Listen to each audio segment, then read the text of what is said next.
Welcome everyone to the July focus series. Today's topic is the confidence conversation. Now, if you think back to the last couple of webinars, there we were really focused on, our clients on track. We had a look at retirement planning and building scenarios for clients in retirements and clients pre-retirements, surfacing all of those conversations. Then we looked at unplanned events, what would happen in the event of death or disability, how protected are clients, and how do we surface those conversations. But today we're taking it to that next level. We want to ask, the question we're asking today is, how confident are clients in their financial plans? So the questions that are coming up today are, are they sleeping at night, or are they worried about their financial plan? Are they comfortable spending, or is that a fear for them? Does their entire household understand the plan? Would they know what to do if something changed tomorrow? So how do we unpack how confident clients feel in their financial plan? How do we build that confidence? And that's what we'll be working through today. Now, when we think of what is confidence, often we think financial confidence is about certainty. But we know in financial planning, there is lots of uncertainty. But financial confidence isn't about certainty. It's about clients knowing they'll be okay, even if life doesn't go exactly according to plan. And I want to talk through a framework that I think is really important in understanding how we build confidence with clients.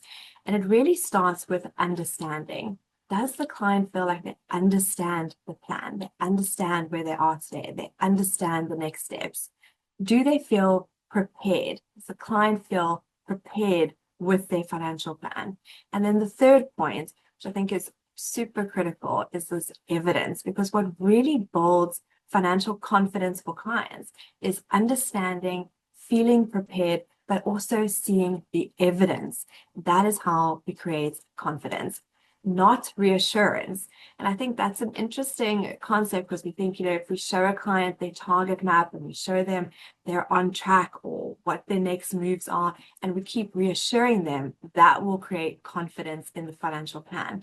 But it's really about understanding, feeling prepared, and seeing the evidence. So how do we show clients, if this happened or if that happened, by them knowing what that outcome would be and what that means for them?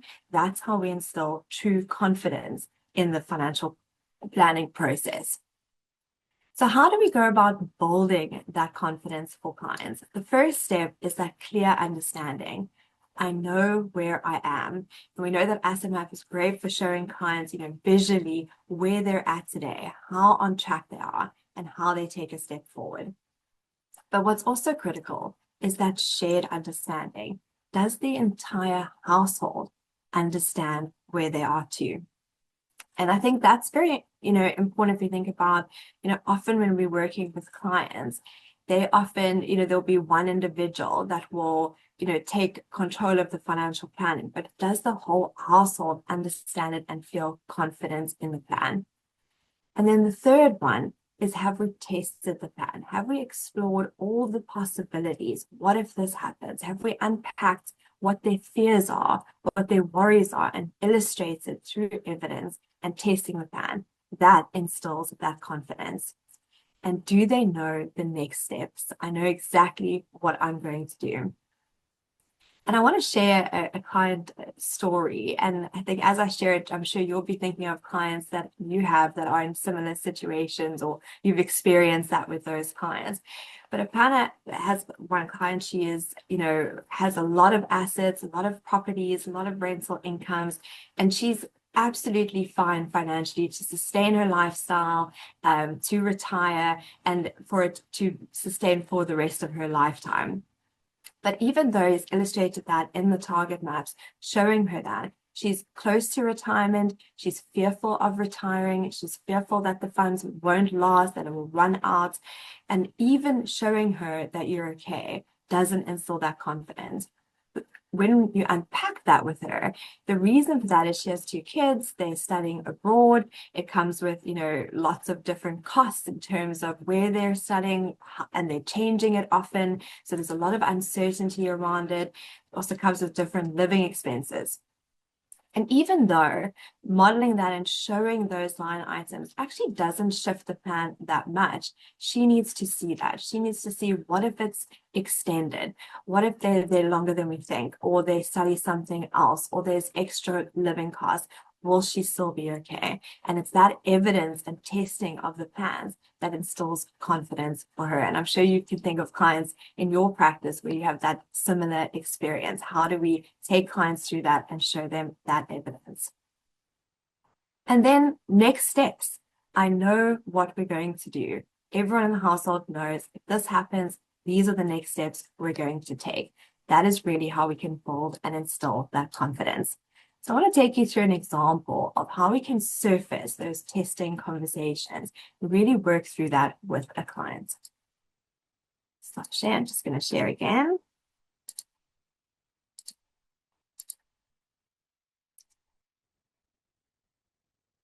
Okay, perfect. So I've given this client example quite simple, just to illustrate the points here, but here we have Jack.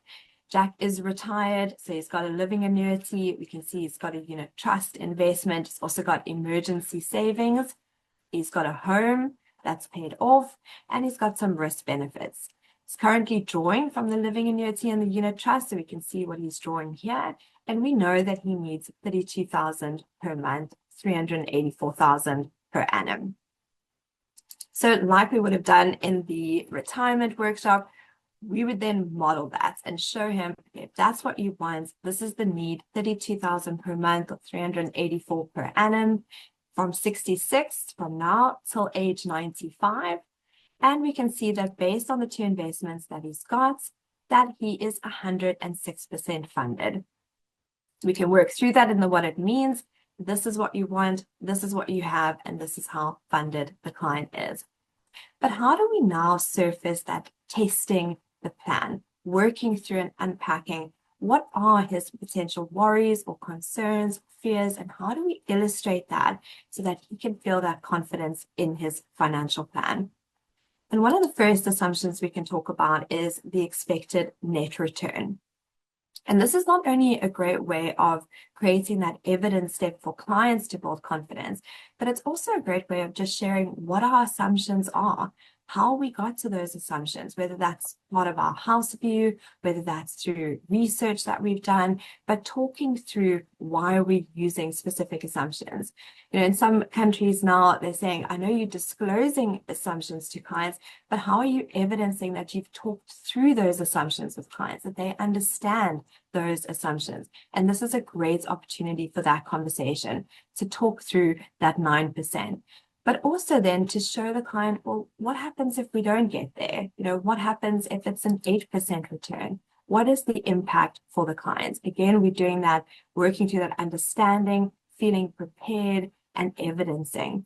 So we can see here, if that goes down to 8, or let's even go down to 7% and show the impact, then you are 84% funded. And we can show the client, what does that mean if we only get that? It means that instead of having enough funds till 95, it's going to run out here at around 90. That's one way of looking at it. Another option is to say, well, if you're 84% funded, it means instead of drawing an income of this amount, you could draw 84% of that. That's how much you are funded for that. So that's just another way of thinking of that 84% funded means 84% of what you need you can sustain. But now we can talk about options around that. We've got a property that could perhaps be sold, and there could be a downscaling conversation at that point should that happen. So I'm not saying we do that now, but if we find that that's the return we achieve, then we can start having conversations around that. Or if a client's got properties that they're renting out, we can talk about, if we get to that point, remember there's still the option of selling that or bringing in other investments into the plan. Again, just by illustrating that to clients, we are going through those steps and creating an understanding. They feel prepared. I know why we're targeting 9%, but if we don't get that, I know what the impact is. That's how we really instill confidence. Let's put that back up to 9. Another assumption that's a great one to talk through with clients, just sort of related to that return, is the inflation assumption, talking about, why do we have a view of long-term inflation at 6%, but also illustrating what would happen if that is 7%, instead of 6%. What would the impact of that be? Again, what are the things we would do in that event? What are the changes we can make? What are the options we have? Either reducing the income to 94% or, again, bringing in some of those other assets. So we can really work through all the assumptions in this testing the plan phase with the client so that they know, okay, if that happens, these are the steps I take. Another one that comes up quite often when talking to clients about, potential fears or worries they have. One is, what if there's a market loss in the first year? The market drops by 10%. What would the impact be for me? So here we can see this client has 8 million in assets, roughly 8 million. We can show that by saying, okay, let's model that. Let's say there is a market loss and we lose 10%. So in this case, 800,000 comes out of the plan immediately now. It drops by that amount. And I know we haven't actually experienced that unless we've drawn it, but just to illustrate to the client, should that happen, then you're 96% funded. Again, what are the things that we can do? What are the changes we can make to weather that storm? And then there's conversations around family. Often we hear from clients in these conversations, well, what if my kids need assistance at some points in my retirement? Build that in. Let's see. If we put that in, what would the impact be? How do we surface that conversation? What are some of the things we could do differently in order to be able to achieve that? Or, what if I need assisted living or I need additional healthcare later on in life? Let's bring those line items in here and show the impact of that. So this is where we create that confidence, showing the client, the impact, even if it isn't so favorable, just knowing this is what it means for me. This is what would happen. These are the next steps I would need to take. That is how we create confidence in the financial plan. Right. Another great tool for working through these steps of understanding preparation and evidence is if we go across to the reports tab, you'll see one of the documents you can download here is the financial fire drills or 6Ls document. I've got it open here, so I'm just going to flip across. Benny, you can see the financial fire drills document. Okay. Perfect. Yes, I can. Okay, so all right. So this is a great document for surfacing conversation and working through with the client. And how it's done in practice is often putting the asset map itself in front of the client and working through this document together with the family. And it starts by just saying, if there was a liquidity need, show me on the map, what is our plan for that? How will we access funds if we need them? And then having the client point to, okay, well, that's what this emergency funding block is for. That's to help if there's a liquidity event. Or does it require modification? What changes do we need to make? And noting that down together with the clients, then working through the next step. What if there's a disability in the family? What do we use for that? What if there's a loss of life? Let's talk about long-term care. Is there a plan in place? Does it require changes? Let's note it together. Same for longevity, from a retirement perspective. What are the assets that we're using for that? And then from a legacy point of view, is the will in place? Do we know who the executor is? Are all the beneficiaries up to date? But the purpose of working through this with the clients and the map is that we gain an understanding of their understanding of the plan. They can then share, yes, they understand, we've documented it, we can evidence that we've had this conversation, that they feel empowered. Again, speaking to that, I'm prepared. I know what's going to happen in each of these steps. So that's something I would definitely work through with clients and also work through with the entire household as well, not just the one individual, but with making sure everyone knows what those steps are. And that's how we instill that confidence. Right. I'm going to shift back to the presentation now. Give me 1 second.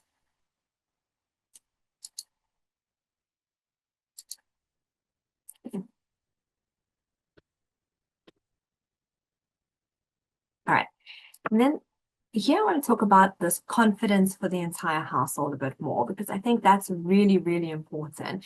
You know, being able to have this conversation, not with just the one individual, but everyone in the family.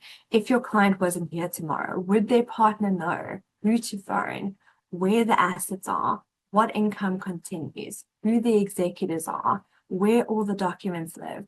Obviously, relationship maps is a great way of illustrating this to clients, but importantly that we're talking to everyone in the family and that everyone is aware of that.